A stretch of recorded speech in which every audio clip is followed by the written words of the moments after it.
BJP সরকারের বদনাম না হওয়ার জন্য সেই অ্যানাউন্সমেন্টটা আমরা বিজেপি সরকারের, কারণ যে অ্যানাউন্সমেন্টটা করেছে এটা গণতান্ত্রিক অ্যানাউন্সমেন্ট হতে পারে না।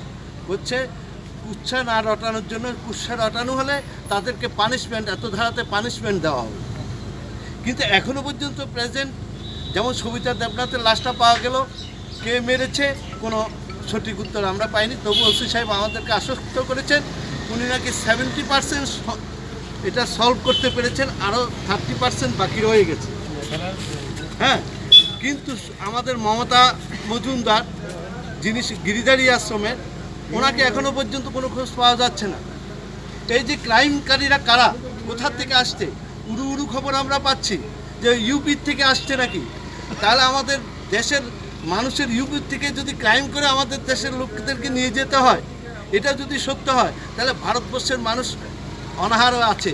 চারিদিকে চুরি সন্ত্রাসটা আমাদের দেশে চলছে, যে ভারতবর্ষের যে অর্থনৈতিক কাঠামোর যে অনাহারটা আজকে মানুষের উপর চাপে গেছে, মানুষ কাছে কি সেই কারণে মানুষের অঙ্গ বিক্রি করার জন্য ক্রাইম হচ্ছে, কোনটা হচ্ছে সেটা আমরা জানতে চাই।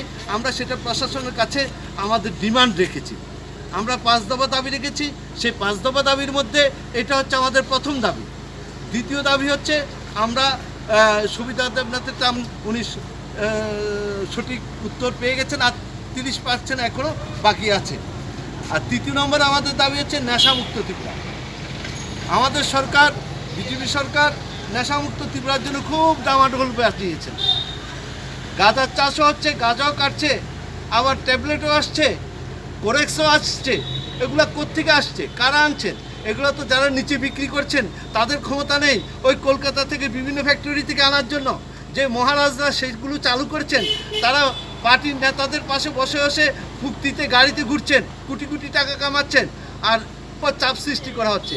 আমার মুক্তিপক্ষ হলো প্রকৃত নেশাকারীদেরকে, প্রকৃত যারা এটার মূল হোতা, যারা রাজা হয়ে বসে আছেন, তাদেরকে নির্মূল শেষ করা হোক। নাহলে গাঁজাও শেষ হবে না, ওই নেশাদ্রব্যও শেষ হবে না। সেটা আমরা কারণ আমার খুলছেন।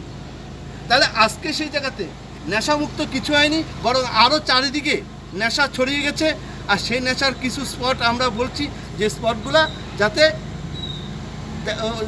সবসময় পেট্রোলিং লাগাতে আমরা বলেছি এইভাবে। এবং রাজনৈতিক সামনে নির্বাচন, আমাদের রাজনৈতিক সন্ত্রাস বন্ধ করার জন্য এবং রাজনৈতিক আমাদেরকে অধিকার দেওয়ার জন্য মিছিল মিটিংয়ের অধিকার যাতে আরও বাড়তি করা হয়। আমাদেরকে এখনও সীমিত জায়গার মধ্যে পারমিশন দেওয়া হয়। আমরা মুক্ত হচ্ছে সব জায়গায়। আমাদের রাজনৈতিক যে পরিস্থিতি